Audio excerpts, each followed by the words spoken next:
இன்னைக்கு நம்ம நிகழ்ச்சியில முதல் பகுதியான அறிவோம் ஜோதிடம் பகுதியில தமிழ் ஜோதிடம் பத்தி தான் நம்ம பார்க்க போறோம். இது பற்றி பேசுவதற்காக நம்ம அரங்கத்திற்கு வருகை தந்திருக்கிறார் தமிழ்நாட்டின் பிரபலமான ஜோதிட வல்லுநரான பட்டுக்கோட்டை ஆனந்தன் அவர்கள். முதலில் அவரை வரவேற்கலாம். வணக்கம்.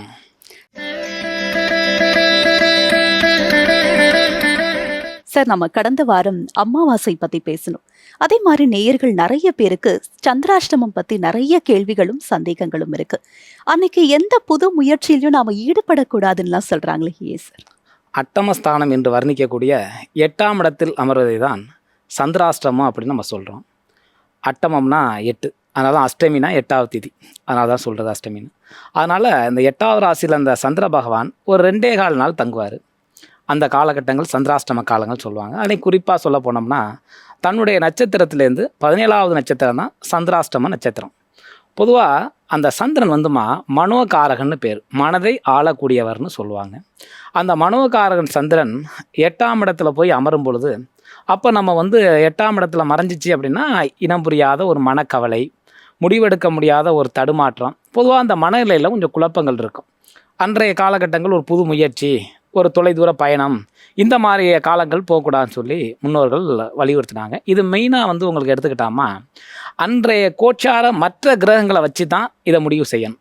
அந்த சந்திரனுக்கு உதாரணம் ஒரு குரு பார்க்குறார், சுக்கிரன் பார்க்குறார், இந்த மாதிரியான நட்கிரகங்கள் பார்க்கும்போது அந்த சந்திராஷ்டமம் நன்மையை செய்யும். அன்றைய காலகட்டங்கள் ஒரு பாவ கிரகங்கள் பார்க்குது சேருதுன்னா அப்போ அதில் ஒரு தீய காமைப்புகளை உருவாக்கும். அந்த காலகட்டங்கள் அந்த முயற்சியை நம்ம கொஞ்சம் தவிர்த்துக்கிறது நன்மையை கொடுக்கும். சந்திராஷ்டமம்னா எடுத்தோடனே அழுத்தத்தை தான் கொடுக்கணும்னு முடிவுக்கு வர வேண்டியதில்லை. அது நம்ம ஜனன காலத்தில் உள்ள கிரகங்களும் ஜனன காலத்தில் சந்திரன் அவங்களுக்கு ஏற்பட்ட ஆட்சி உச்ச பலத்தோட நிர்ணயத்தை வச்சியும் அந்த மனோஸ்தானத்தை வச்சுருந்தான் இந்த சந்திராஷ்டமம் எந்த அளவுக்கு இறுக்கத்தை கொடுக்குங்கிற முடிவுக்கு வர முடியும். இப்போ பொதுவாகவே மேக்சிமம் எந்த மாதிரி அழுத்தங்கள் இந்த சந்திராஷ்டமம் வந்தால் கொடுக்குங்கிறத நான் ஒரு மேனுவலாக கூட இதில் சொல்லி காட்டுறேன், எப்படி இருக்கும் அப்படின்னுட்டு. அதை வாங்க நான் பண்ணுவோம். இப்போ காலபுருஷ தத்துவத்தோட முதல் ராசியாகிய சிம்ம ராசிலேருந்து போகிறோம் அப்படின்னம்னா ஒரு உதாரணம் எடுத்துக்கிட்டோம்னா சிம்ம ராசி.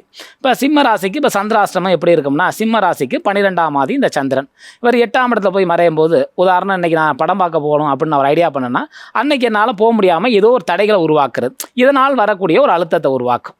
அதே அமைப்புகளில் இப்போ ஒரு கன்னி ராசி, இப்போ கன்னி ராசிக்குங்க இப்போ சந்திராஷ்டமம் எப்படிங்க செய்யும்னா, அன்றைய காலகட்டங்கள் தன்னோட மூத்த சகோதரன் சகோதரி இல்லை மற்றவர்கள் மூலியமாக கூட அன்னைக்கு ஏற்படக்கூடிய ஒரு அழுத்தங்களை உருவாக்கும் அமைப்புக்கு.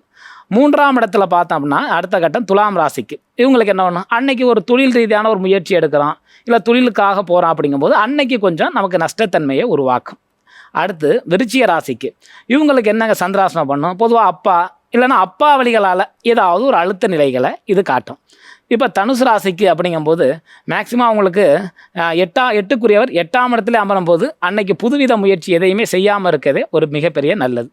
சரி, மகர ராசிக்குங்க அன்னைக்கு என்னங்க செய்யும் அப்படின்னா சந்திராஷ்டமம் பொதுவாக மனைவி இல்லை கூட்டு நட்புகளால் நமக்கு மன அழுத்தத்தை ஏற்படுத்தும். அதே அமைப்புகளில் உங்களுக்கு கும்பராசி அப்படிங்கிறதுக்கு அன்னைக்கு வண்டி வாகனங்களில் கொஞ்சம் நம்ம கவனத்தோடு ஓட்டணும் அந்த அமைப்புகள்.